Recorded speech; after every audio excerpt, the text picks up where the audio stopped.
Good evening, everyone. This is John Buckman.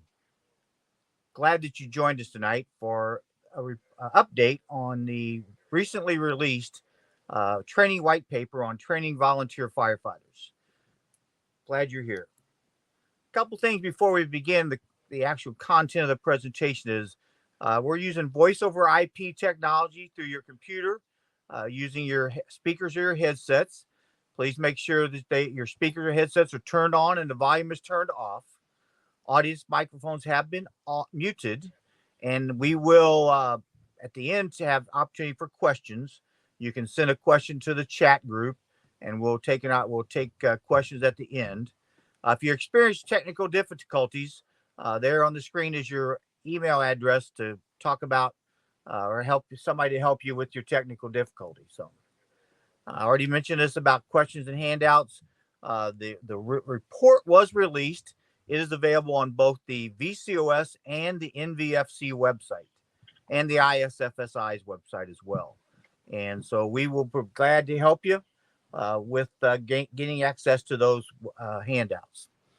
The, the Brian McQueen was unable to be with us tonight when we scheduled this. Originally, he was. Something came up. He's unable to do that. But this is a report that was developed by the NVFC, the IFC, and the ISFSI. My experience is that I've been in the fire service for 52 years. I was a fire chief for 35. I was a state fire academy director, past president of the National Association of Fire Chiefs, and so had opportunity to work with this group to help write this report. As an example of the authors, we had a wide variety and a very diverse group of people that helped write this report, from small volunteer fire departments to a large. Actually, had a LA county firefighter that was on here with us as well.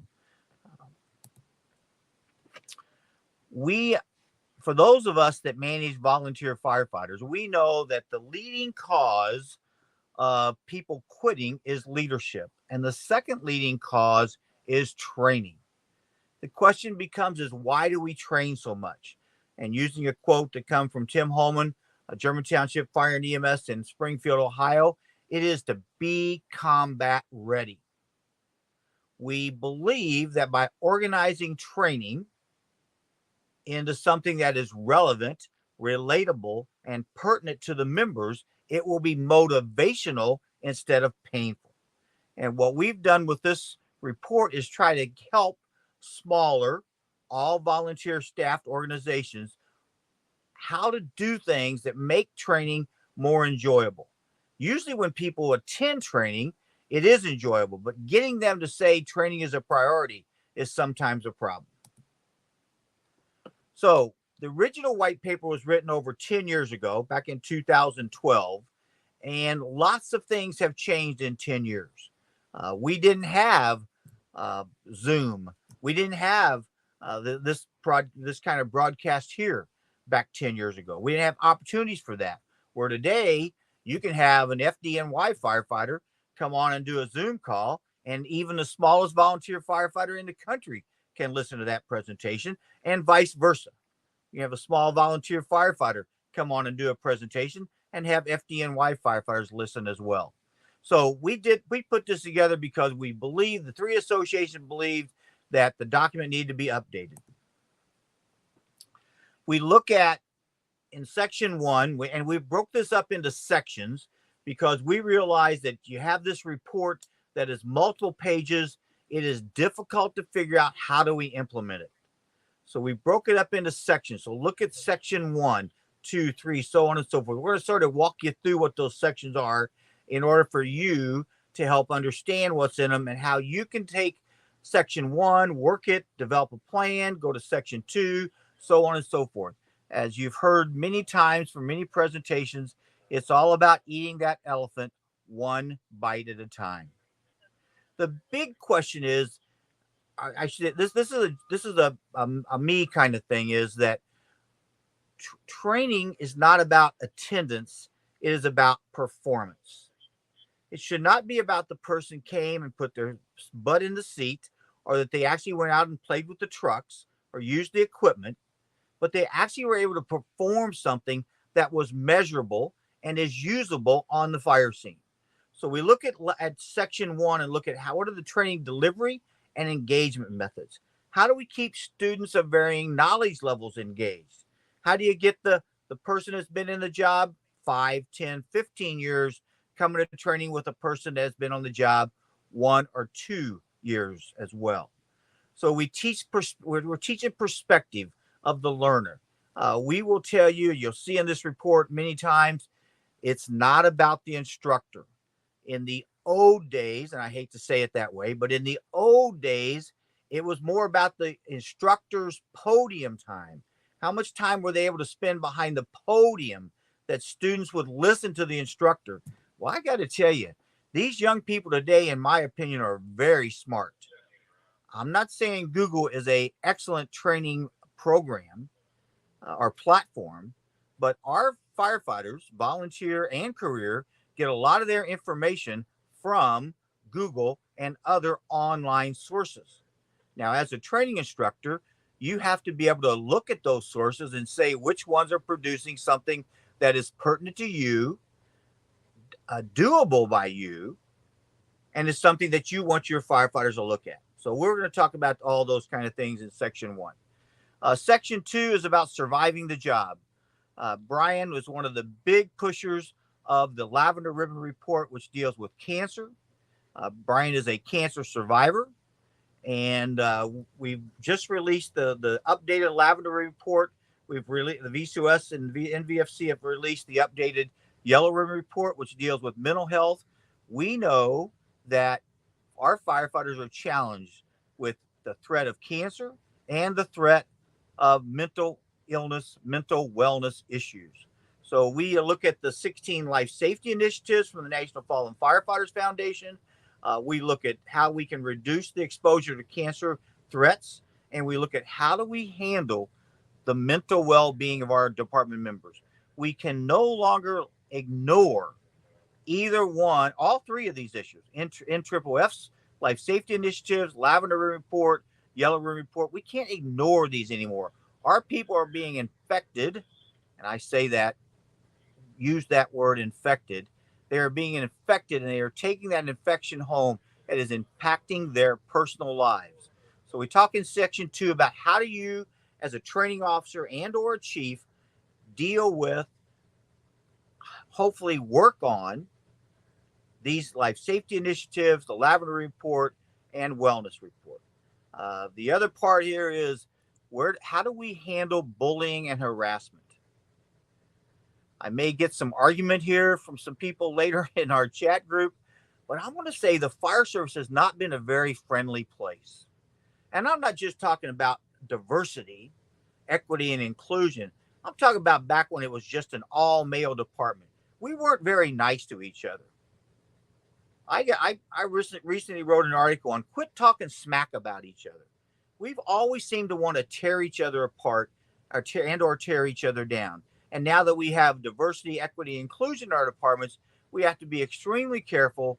And as a fire chief, training officer, we need to monitor what bullying and harassment may be going on in your fire station today.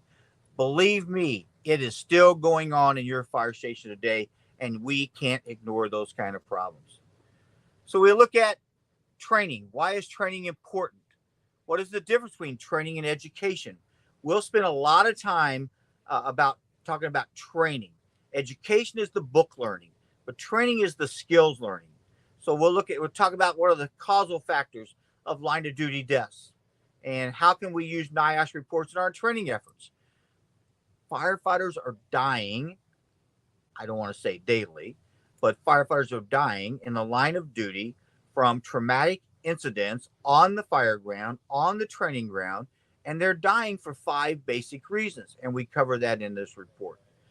A big thing is about competency and tactical efficiency, and we'll talk about that in section 3 is how do you measure competency? How do you determine in your department what tactically efficient means? What does tactical efficiency mean? And so we will, I'm not sure why that's crossed out, but that's a mistake. We do believe that you should receive a professional credential, firefighter one, firefighter two, those kind of things. Use NFPA standards for the fire service instructors, but so that is important. And then we want training to help you create training that is valued by the members, valued by the leadership, and valued by the community. I'm going to jump back to the tactical efficiency statement. Is that as the incident commander, when you give an order, you want to know that your firefighters can accomplish that order in an efficient and safe manner. The only way you know that is to have determined what tactical efficiency means in your department.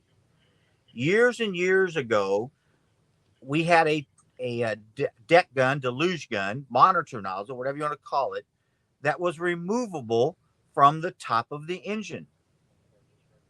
And at a fire, I wanted to remove that nozzle from the top of that engine, put it in the fixture, and deploy it to protect an exposure.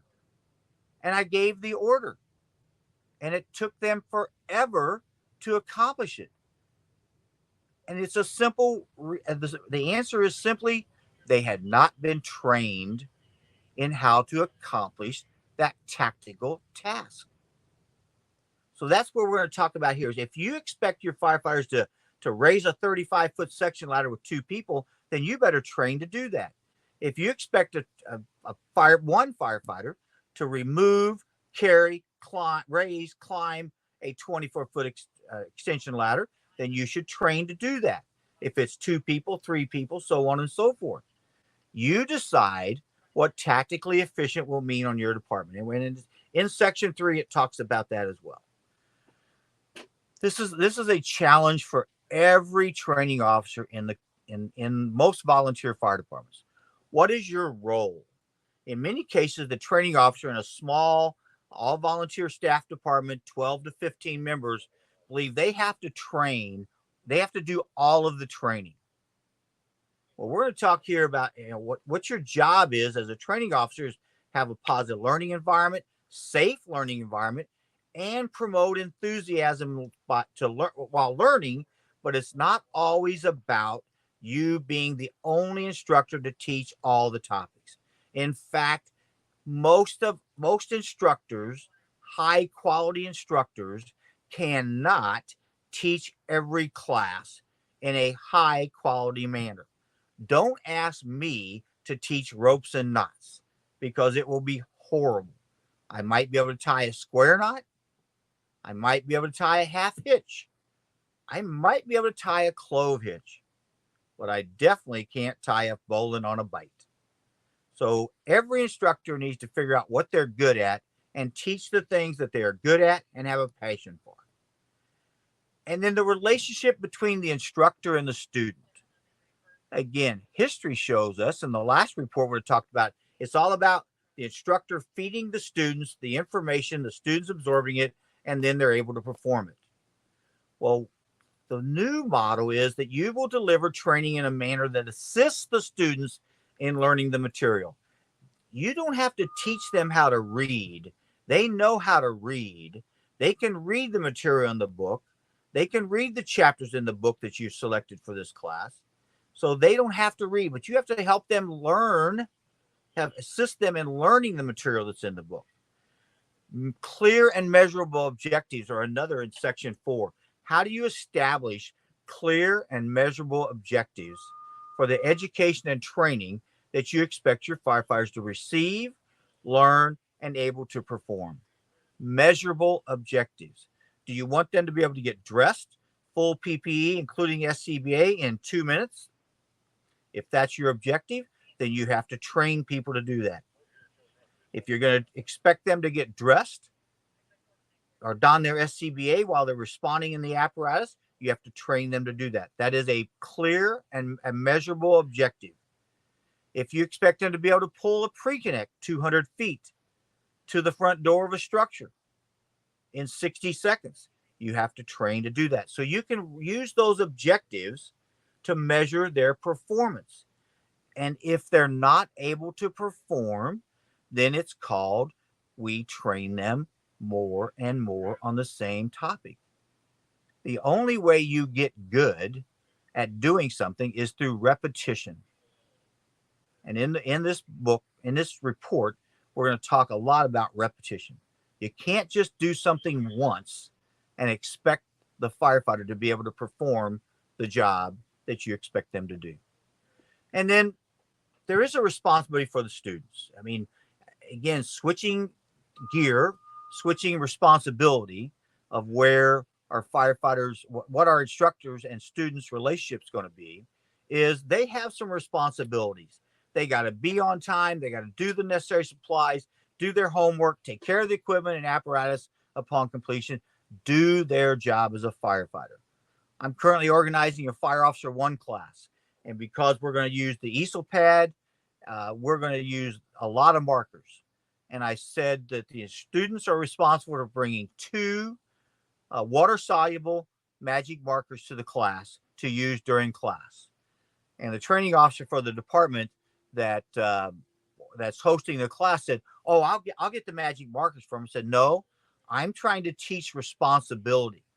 This is your responsibility as a student.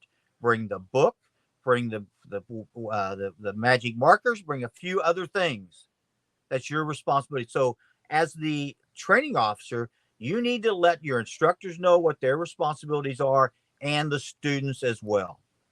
Instructors need to prepare their presentation. You cannot, and we talked about this in the report, you cannot say, "Oh, at 6:45 before training starts at 7 o'clock on a Monday night, oh, ask John to teach a class." That's not fair to John. That's not going to be fair to the students because it's not going to be that quality of a class. So we talk about that in this report. You've got to have time for the instructor to prepare their presentation. And that's what we talk about here. Lots and lots of pre-planning. You'll probably remember from when you were taught how to be an instructor that you would spend at least an hour preparation for every hour of class time. In some cases, we were told you'd spend 4 hours of preparation time doing preparing to deliver your class. But we're going to tell you that you need to spend, for the first time you do a class, at least an hour preparing for every hour of delivery. We know that pre-planning is important. That improves the quality. You cannot waste a volunteer's time. You can't show up and go at 7 o'clock on a Monday night, go, "Well, who wants to train on something? What do we want to train on?" That's a waste of the volunteer's time. So we're talking here about pre-planning the training so that you don't waste those volunteer time. So we'll talk about that in this report as well. And then we'll talk about what's some of the tips to assist you in the pre-planning and training. Repetitive cycles. We have got to do repetitive training. I know I said that a few minutes ago, but we have got to do repetitive training. That is what makes firefighters able to perform a job in an efficient and safe manner. You know that the football teams, the football players that played in the Super Bowl, they just didn't show up the first day of the first game of the season and start playing football. They practice before the season started. And then during the season, every week they practice. And even before the Super Bowl, they practice. So even though our firefighters go, "Oh, this is so boring," the reality is that repetitive training, repetitive cycles will give you a better outcome for the firefighters. And so we talk about that in here, and we try to give you some new ideas on how to make that repetitive training a little bit more enjoyable. And we look at seasons of training. How do you schedule certain training during certain times? We look at, we'll talk to you about, do you train in bad weather? I would say in my past, I was one says, if it's raining, we make a run during raining, we're going to do training during raining. Well, is that a good idea? Is there a chance you're going to make somebody sick? So we'll talk about how do you do training when the weather is bad and how to not make people sick. We don't want to make them sick so they can't go to work. We have a few right now example of drills, and we're going to build a database website that we will have a bunch of drills that you can use that have come from other fire departments that you can use to conduct drills in your department. This report is all about drills. It's about getting people out there using the apparatus, using the equipment, practicing the skills that they need to have. So we're going to build that up. It'll be available on NVFC, VCOS, and ISFSI's website. That the where you can get these drills. But I will tell you, you already have the drills. You take the Firefighter 1-2 skills in FPA Professional Development Standard 1001. You can take those standards and you have the skills as part of that training program, no matter whose curriculum you use, whether it's ISFSI, Jones and Bartlett, or fire engineering. Those skill sheets are there. You can use those skill sheets, even though you're not doing a Firefighter 1 or 2 class, in order to deliver training that would be measurable and has objectives already built into it. We're going to repeat something but many times our volunteers don't get to use their skills. So even though you say, oh, you should know how to don an SCBA, oh, you should know how to remove, carry, raise, and climb an extension ladder, maybe we have to revert back to the 5 steps of teaching. Teach them how to do that, demonstrate it for them, then the student demonstrates it for the instructor, then the student repeats it, and the instructor provides feedback to the student. So we're going to reinforce that again to say, you can't just show up and say, okay, let's go do ladders when you haven't done ladders for 6 months and you haven't even had a fire where you haven't had a fire where you need to remove a ladder. So it's like, wow, it's hard to be good at something that you have not practiced and done or practiced in 6 months. And we've all seen it.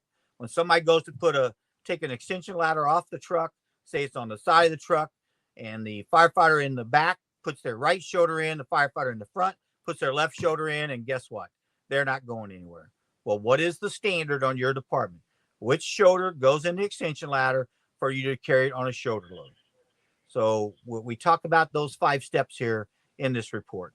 And then we believe that after action reviews are a big and important part of developing a sound training program. Each one of these sections were written by different instructors.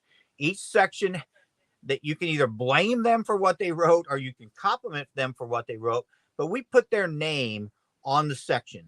So if you have questions about what this person who wrote the section means, you can go directly to that instructor or that author and get answer to your questions. So their emails put in the report as well. So it's not like this report is written by a bunch of I'll say fictitious people that you don't have access to. We're giving you access to them, and because we know that training is a big challenge. So we'll talk about after action reviews, whether you use UL, NIOSH, you'll use the near miss reporting programs. You watch the news and you call up the neighboring fire chiefs that had a near miss and ask them what went good, what went wrong, or not even what went wrong. Ask them what would they do different if they had to do it next time. So that's in section 5. And in section 6, having real, relevant, practical training policies and procedures is so important.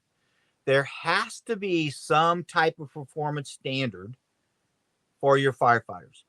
OSHA does not put down any requirements for certifications, but most of our firefighters, our fire departments, are covered by OSHA. And so we talk about what the training requirements are for OSHA, for firefighters, for officers, and instructors. And we give you examples of what those training policies and procedures are. So we'll talk about that. We also believe that you should do an analysis of your community and determine what the risks are. What kind of fires can you expect to have? Is it mostly single family dwellings, 1,200 to 1,600 square feet? Or do you have 2-story, 4,000 square foot, no water supply type of structures? Well, those training requirements are different. So after you do the risk analysis, risk versus benefit analysis, you can then determine what kind of training you need. In some departments, you don't have to worry about setbacks. You don't have to worry about the houses 800 feet off the main road and you can't get your big fire trucks back there in narrow driveway.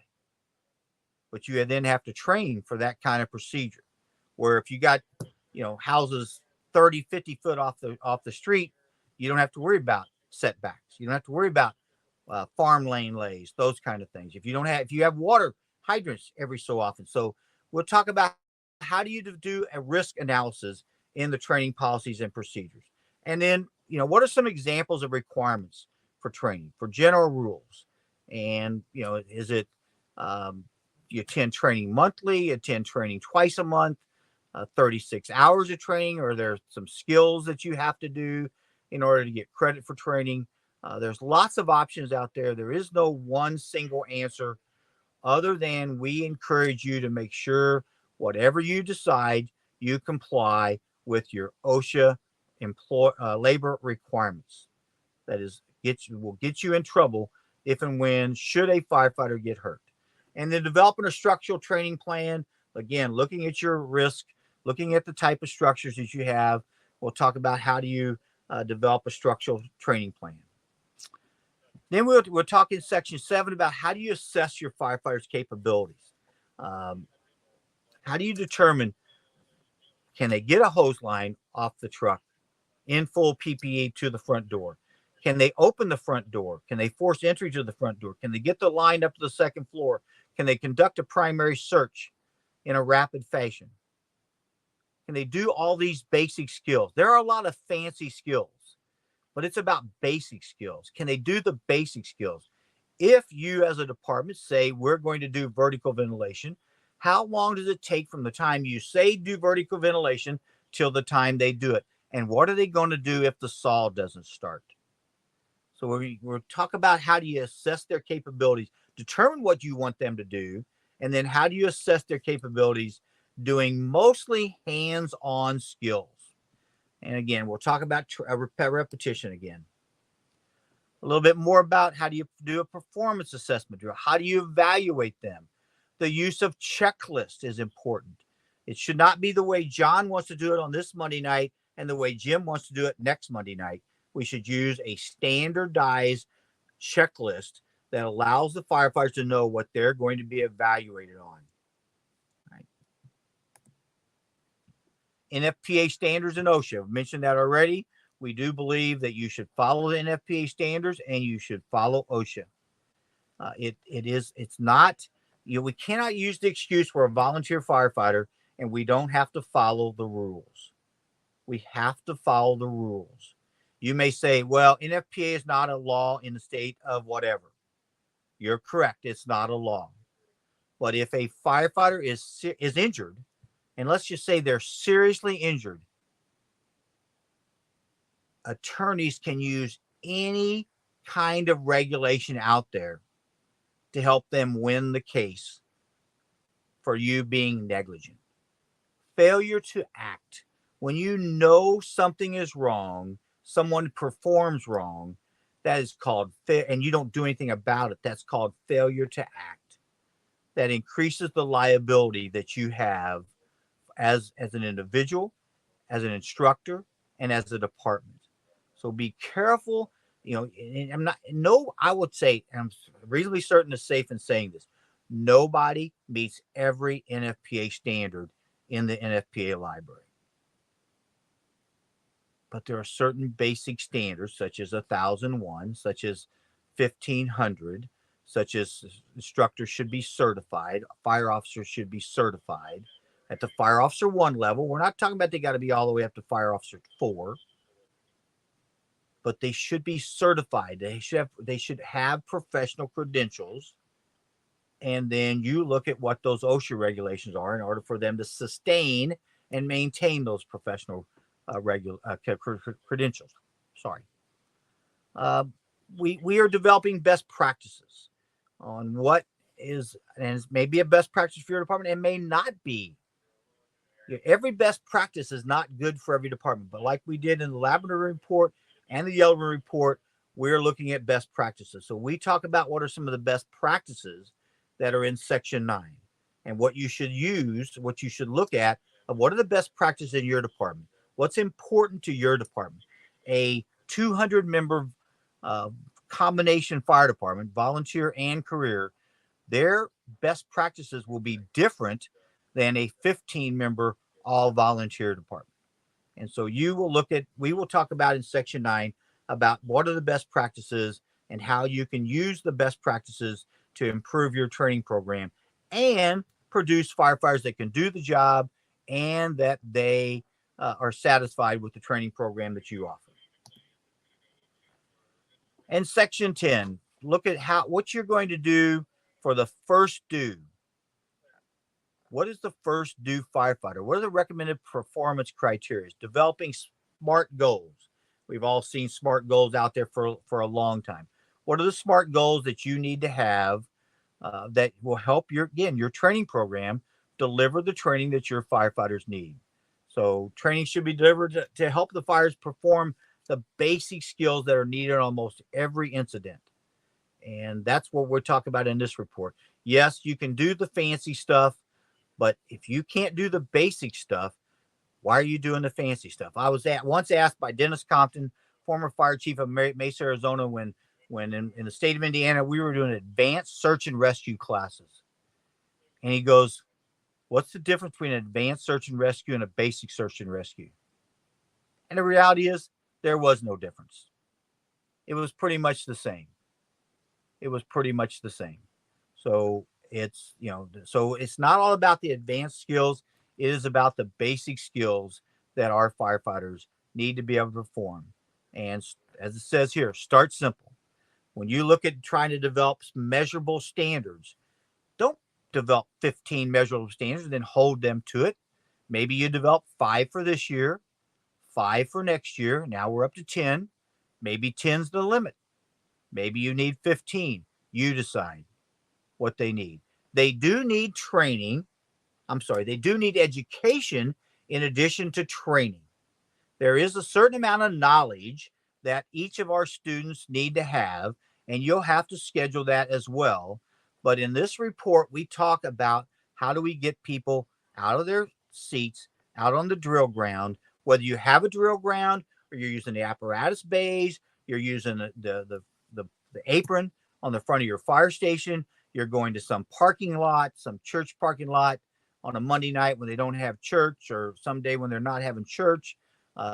Be careful when you go use parking lots. I'm sure that I'm not the only fire chief in the country that ever bought a parking lot because they went and did training with these 40,000 pound trucks in August on blacktop.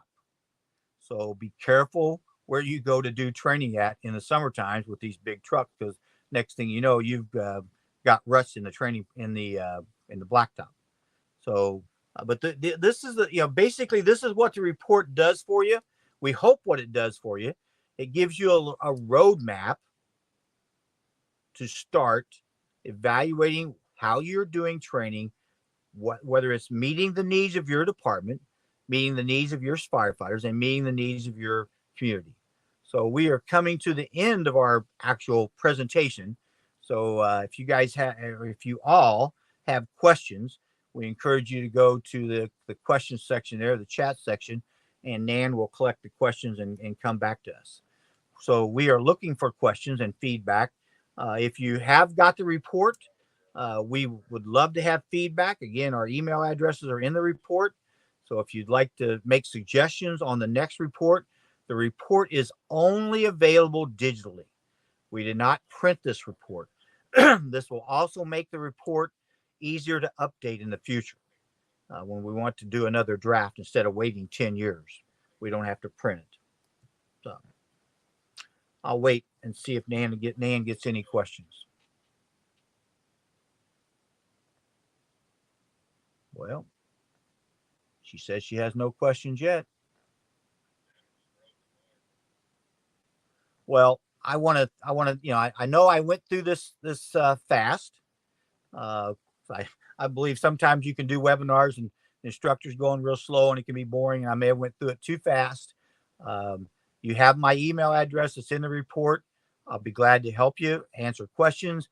I don't know all the answers to the questions, but I probably know somebody in this country or somebody that helped us write this report that has some experience like you've had and can get you some suggestions. So again, we thank you all for coming. A couple few things on what's coming up. We do have a lithium battery webinar coming up this week on December 7th. We have several other webinars being scheduled. We're probably up to 10 or 12 webinars right now. I think we're all up to July.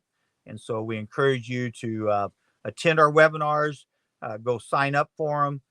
We think we're giving you short pieces of education and information that will help you become a better leader and do some things that help in the volunteer and combination fire department. And then there are lots of events coming up. The International Association of Fire Chiefs, while we have several conferences. Fire Rescue International is in August. Symposium in the Sun. If you've not been to Symposium in the Sun, which is sponsored by the VCOS, it's like 25 years old now. We have been sold out for about 8 years. If you really think you want to go, you need to look at that. Registration will open up probably in about March, and you need to sign up right away because we fill up, and the hotels fill up, and the hotels fill up as our rate at the Hilton, I think this year was $214 a night. How do you get a hotel on a beach for $214 a night in Florida in 2023? I think it's going up $7. But if you have to go to one of our, if you register late and have to go to one of our hotels that's not in our block, we know some people in 2022 paid $400 a night for a hotel room. So we encourage you to,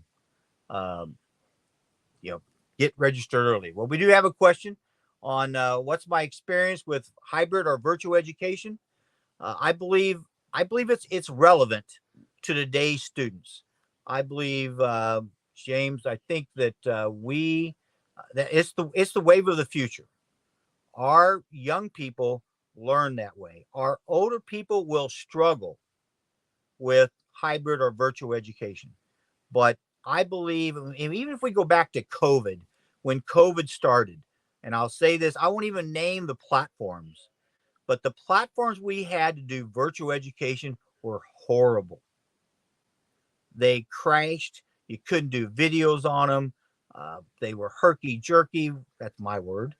And, but today the platforms have improved immensely. There's a platform that I'm an Apple person. I don't own a Microsoft product. And there's a platform that I could not get to work with my Apple. And, but now today that platform works with it as well. So I think that is the wave of the future. I have done numerous, 3 Fire Officer 1 classes. I say virtually, but it was a combined virtually.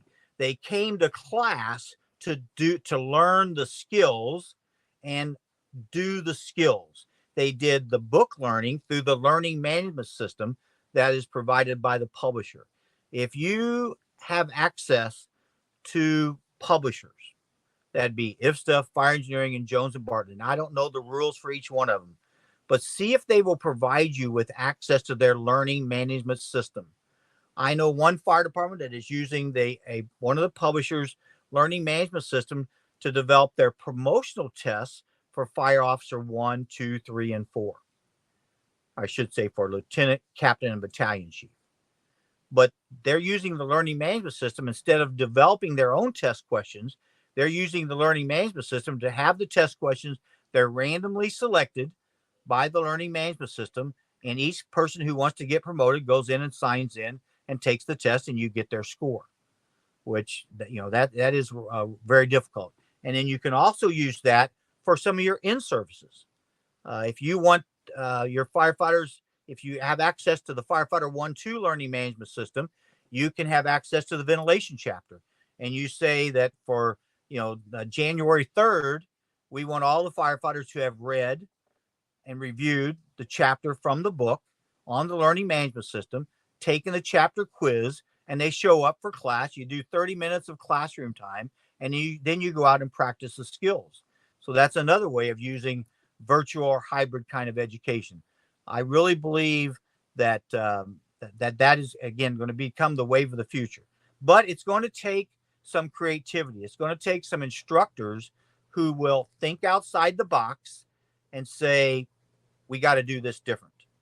And not going to waste time sitting in a chair where you're half asleep or they're on their phone, not paying attention. When do the work, take the chat. That's a big thing with me. Before I retired, it was a big thing with me with the learning management system. When we used it, you have to do the chapter quizzes. Number one, it helps you pass the final written exam by practicing taking test questions. So, James, thanks for the question. But I do believe that it's there. I would encourage you to contact the publisher of whatever book you use for Firefighter 1, 2, for instructor, officer, and see if they will give you access to their learning management system.